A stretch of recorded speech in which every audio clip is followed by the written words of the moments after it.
Good evening, Saberland. Vader's Vault here, showing off our latest custom saber. This time from the dark side of the vault. This one is called Malum Diabolus. It is arguably the Sithiest, darkest thing we've done to date. For whatever reason, a lot of our customers are just not Sith people. So I rarely get to flex those muscles and try to show some dark side. But we had a customer a few months back, actually several months back, that had requested a nice Darkside Saber, and we went back and forth with some design cues that he liked from either other sabers that he's seen or renders that were floating around out there, and we settled on a design that led to this. One thing that he had to have was very evil looking claws and a spiky pommel and a crystal window. So of course, you know, we do crystal chambers all the time, so that was no particular challenge. However, the claws and the spiky pommel were very fun, a nice challenge, and you know, a nice way to grow and stretch the things that we do here at the vault. Everything on this saber is very intricate, all the way from the multicolored design, the base powder coating, the custom pommel with the spikes threaded in, the complex overlays and shrouds that are mostly hand cut. I did use the mill on the framing of the crystal chamber, but all the other grip slots on the bottom and the top are all hand cut, hand filed. The claws here are mostly, actually the bladed part is all hand filed. I used to make knives as a teenager, so this was a good way to kind of revisit some of those skill sets. I did leave more of a concave shape to the inner part of the blade to give it kind of a claw-like profile as it framed the blade. I also decided to make the center line of the saber go in between two claws rather than having it line up like that, just because I felt that it gave the saber a more menacing feel, more organic, more just very sinister look to it. I've also got milled slots in between each claw that allowed the very bright blade light to shine through. And you'll notice on the control box that it of course has the lighted anti-vandal switch and an auxiliary switch. That's because this saber is powered by none other than the Plecter Labs Crystal Focus Saber Core version 4.3. The kill key that was my Christmas present from Earth is keeping the saber off. We'll fire it up in a minute. It is igniting a LedEngin 10-watt red with 2 of the dice in series, with the other 2 dice set for Clash Flash. So it is running pretty bright, but we saved 2 dice for the Clash Flash feature. And we've got the blade color matching accent LED lighting the crystal chamber.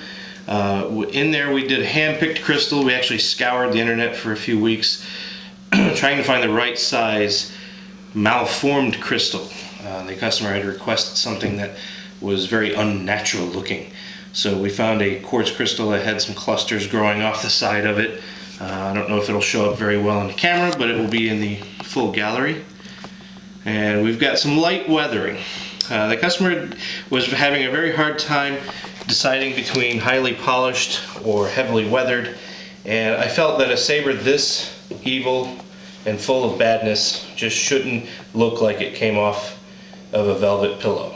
You know, this saber should look like it's seen some use, that, you know, the person who wields it isn't afraid to just beat you to death or maul you with it without even turning it on. So while I didn't go all out on the weathering, it does have some dirty smudges and the used tool look. There are some nicks and small little scars and scratches on it. One of the claws has some battle scarring on it. There's some splatter marks on the claws because, you know, nothing corrodes like blood. So we've got all that kind of simulating use. I did want this saber to look used when you looked at it up close, but from 5 feet away it looks very polished and like brand new, but it's not. And let's get it powered on. This is also the first time we've got a chance to have a saber worthy to try out Madcow's Korriban font. We just haven't had anything Sithy enough to put it in. And since every sound font on this particular card is a Sith font, it just fit right in. Sound fonts we got on it are Korriban. We've got also Madcow's Vader and Madcow's Maul on here. We've got the TFU Starkiller from Novastar's CD Volume 2. We've also got the Episode 3 Sidious, which is from Novastar's CD Volume 2, and we have Blackstar, which is from the CD Compendium Volume 1. And let's get a blade in it and turn off some lights.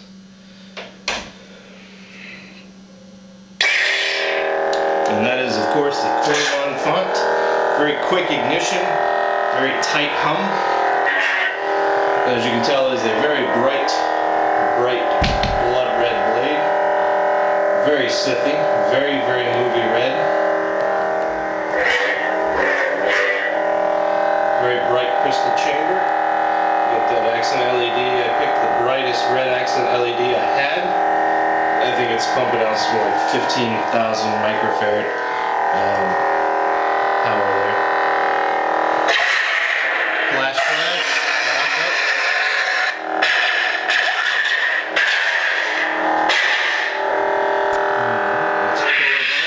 See if we can get a few others in here.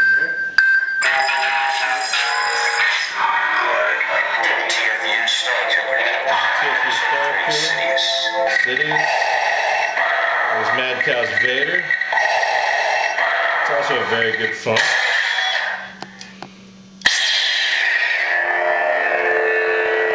It's got some of the more pronounced pulsing action on this one.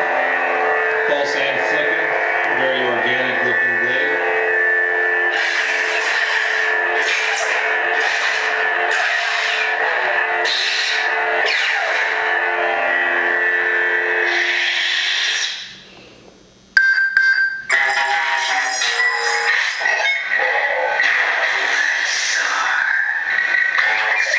And of course we got the saber trap.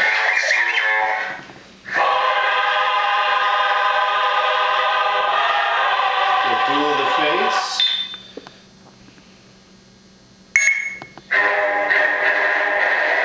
The Imperial March, of course. Vader's Vault favorite. And the Cantina Band. Don't know that I'd play that at the Sith Anonymous meeting. And then we've got, get back to some of the fonts.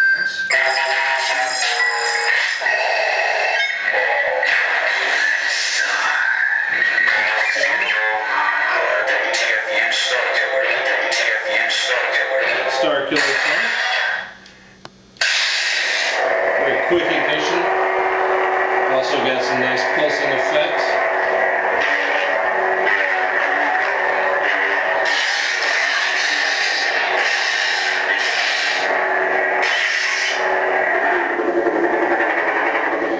The saber throw effect on the force effects. Very cool. Very quick retraction.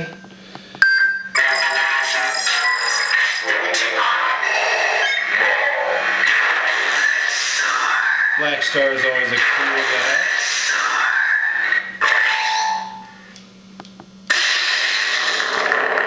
Very deep hum on this one.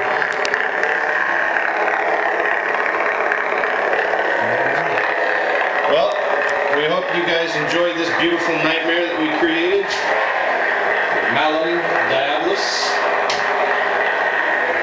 Has a lot of firsts for Vader's Vault. Hopefully it won't be some of the last time you see some of these features from us. Very fun saber, very cool saber, very dangerous saber. Have a good one. Thanks again. Vader's Vault.